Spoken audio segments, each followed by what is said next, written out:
I can be very picky about knives.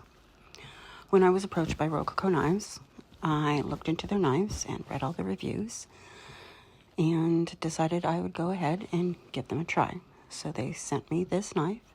It is a Serbian Cleaver, and it's a nice heavy weight. As you can see, it comes very nicely packaged, and it's in a nice thick leather casing, or sheath, shall we say. And it's got a really good weight. It feels good. The leather looks good. It's good quality. And as you can see, it's a beautiful, beautiful knife. I have never owned this style of knife, and so that's why I chose this. It feels nice and sharp. It's a very good weight.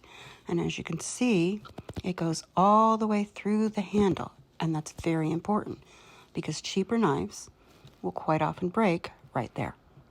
And when I say cheaper knives, I'm talking anything compared to Wusthof or Shun, which are my preferred ones. So I decided to try it with making bone broth. So let's try it with the celery and we'll get this going. This will be a two-parter.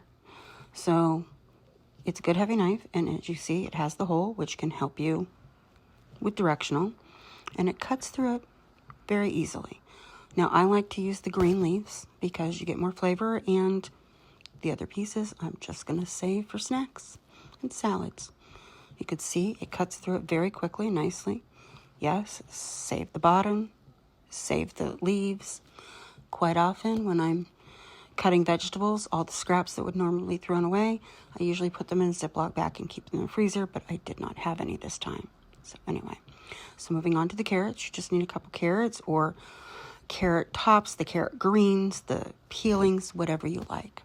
But like I said, I had used it all up, so we're doing this.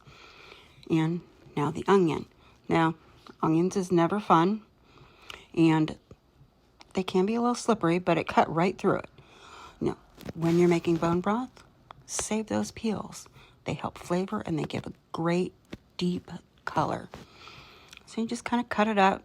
I did dice a little bit of it because I kind of like the dices to melt in, sort of, to the broth. But I just did about a quarter of it, chopped it just a little bit, and throw it all in. Now we have the turkey carcass, and I'm just going to cut the backbone out. Oh, sorry, got it in the middle. Didn't mean to do that. You cut it down the side.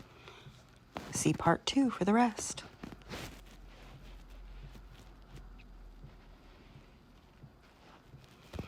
Okay, as you can see, I got the back out, and I'm just going to cut this up so it fits better in my Instant Pot.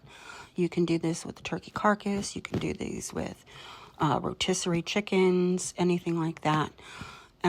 Just throw them in your freezer, and when you're ready to do it, you can throw it into an Instant Pot, like I'm doing, or into a large crock pot or roaster and put it on low for about 24 hours. So you get all the bones in, all the veggies in, and you cover with water and put about 2 tablespoons of apple cider vinegar. Close it up, and I pressure cook it for 8 hours. As you can see, after 8 hours, it's deep and dark and rich with flavor. So I set it up where there's a colander on top of a deep bowl. You want to get it all in to strain that out, and that gets the big pieces. And look at that beautiful broth.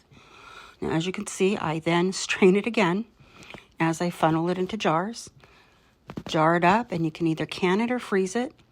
If you're going to freeze it, remember to leave room, okay? You want to leave about 2 inches for expansion, right about there, okay? If you're going to be canning it, follow your canning instructions, and there you go.